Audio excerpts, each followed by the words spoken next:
The script is really what excited me the most. I mean, when I got this script, I literally couldn't put it down, and I was just.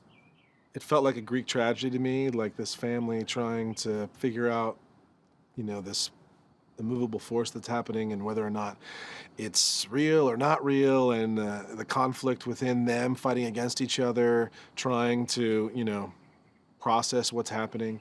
And I mean, we've seen this origin story in many movies, but when you flip it on its head like this, it's just really fun and it's a good ride.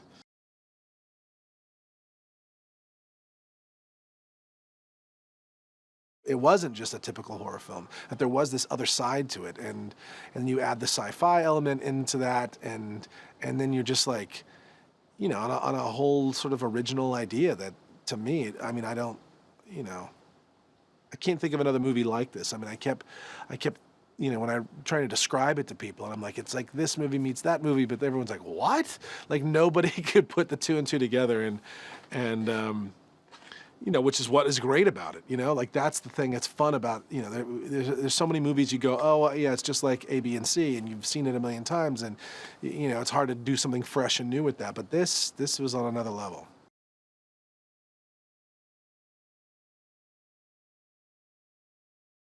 Everything. They're gonna love everything about this movie. It is such a ride. It starts off, and once you get into it, it's just like it's so creepy and it's so like intense. I don't know. I love this movie so much when I read it, and now that we're filming it, like it's even better than when it was on the page, and I just can't wait to see when it's all said and done because it's a fun ride. It's a fun ride.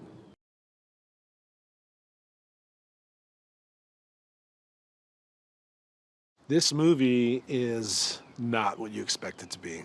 No matter what you think it is, it's definitely going to surprise you.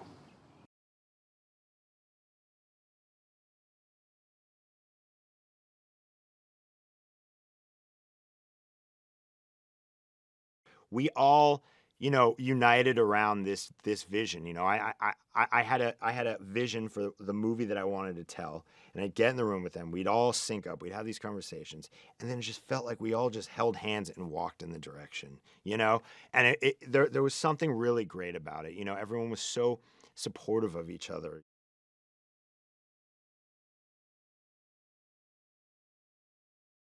The reaction the audience has had to seeing superhero and horror coming together for the first time has been just overwhelming. The fan art and the I mean, I've heard we've had over 1,000 submissions already of just fan art, posters, all sorts of things. I saw a claymation animated thing.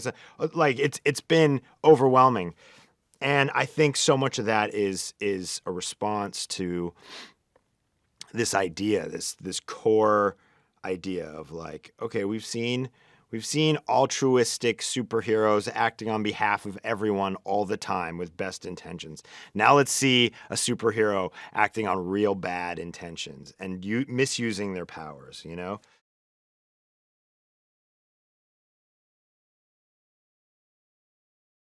I think it's just such a fun way to look at superheroes. And also, we've all been indoctrinated to believe that, like, if someone was handed superpowers, that they would just use it in this, like, altruistic way for the benefit of humanity. And this movie explores a much more realistic premise, because if you find an alien baby in the forest, do not raise it as your own. Run for your life because it will destroy everything.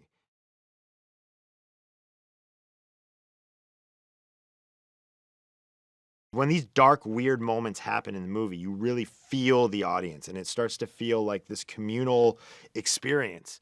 And you can't recreate that at home. Like, you need to see that in a theater opening weekend. You need to go to the most packed theater you can. You need to bring 5 of your friends who hate horror movies, that are terrified to be there, and you need to sit right in the middle of all of them, and you need to just watch the movie, because that is the best possible way to experience this movie. And I'm telling you, you will hear some noises. People will make some strange sounds.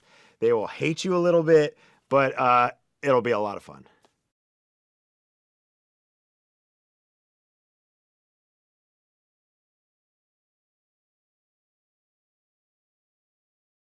When I first read Brightburn, I knew it was special. I knew it was different from things I'd seen before because it didn't fall into either the horror category or the superhero category. It was this incredible blend of both things.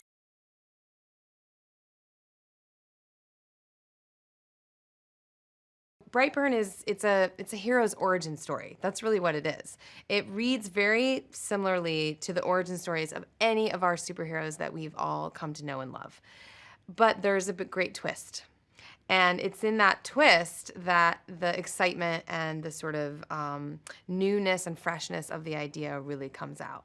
And that twist is we always assume these heroes are here for good and that if we just love them and worship them, they're going to help us as humans, as the weaker people. They're going to take care of us. And the simple question that this film asks is, what if they don't? What if they're just selfish like we are?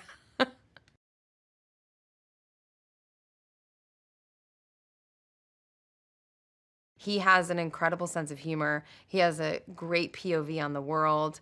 And he's always looking for some way to surprise the audience. You know, he had written some incredible horror movies. He's always done genre pictures his entire career. This is where his heart and soul is. And he's an expert. And he's just somebody who I felt very comfortable following into into horror. And he when he presented Brightburn to me and playing this mother to this incredible character, this sort of superhero conjuring character, I knew I could trust James to sort of watch over it and keep the tone as interesting and perfect as possible.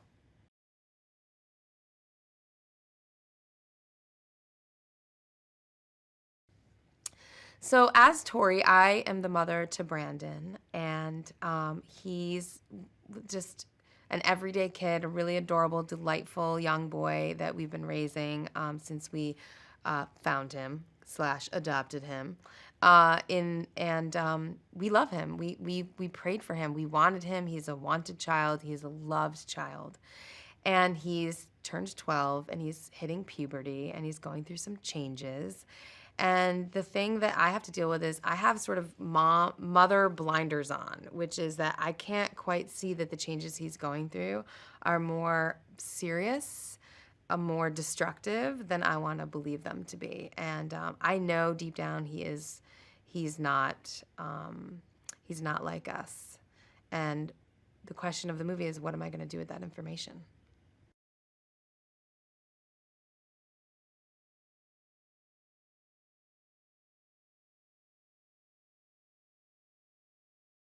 I think it just speaks to so many of us on so many different levels. I think it's a horror movie that's both familiar and yet completely unique. I think it's the remarkable vision of Dave Yarvo and the way he sees the world. And I think that's a new take on just movies in general and being able to see things how he sees them. And then I just think the characters are human, even Brandon.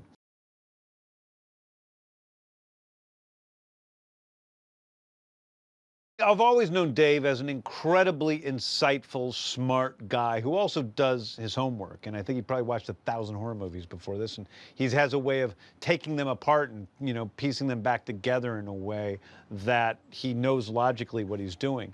And my manner of usually filmmaking and writing is very different from that. I'm just kind of from the gut going forward. So he's very smart about things in that way.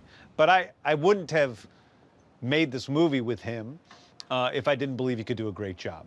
And I wouldn't have made this movie with him if he was just my friend and I didn't think he was a fabulous director.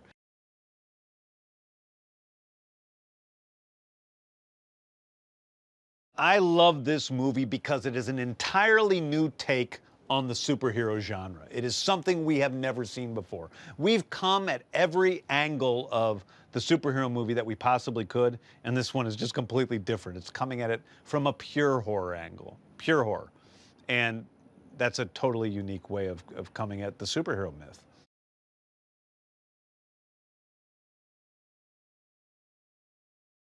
My favorite thing about producing is helping to foster talent and share it with the world. You know, I love seeing other people's talent shine.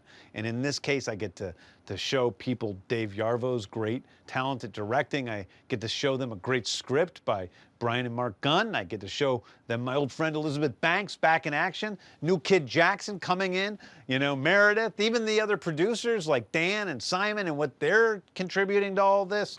I love sharing other people's gifts with the world.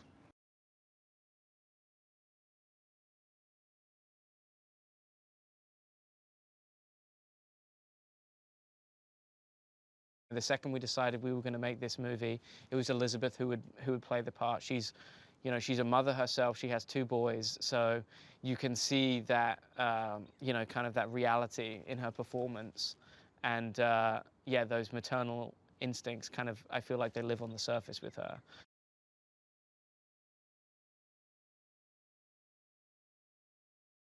We just finished the script. We decided we were going to make the movie, and the first thing I was like, we need casting to, you know, we need casting on the books because we need to find this boy. I was concerned that this search for this boy would be impossible, long, hundreds of kids, and it was, but Jackson was one of the first of the boys to read. I think he was in our first batch. He was probably the 3rd tape that I watched, and he was impossible to top. You know, I always used to say to people, I didn't want to meet Jackson because his tape creeped me out so much. And he and Dave have really done a great job of finding this character together and kind of grounding him, you know, especially when, you know, they've done a great job of grounding him, especially when you consider that he is an alien.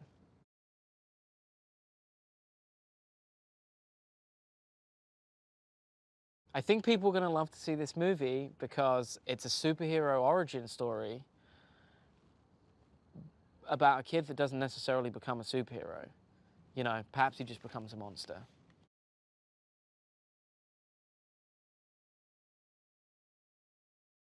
My favorite thing about producing this movie is really that I think we're going to be bringing something to people that they've never seen before.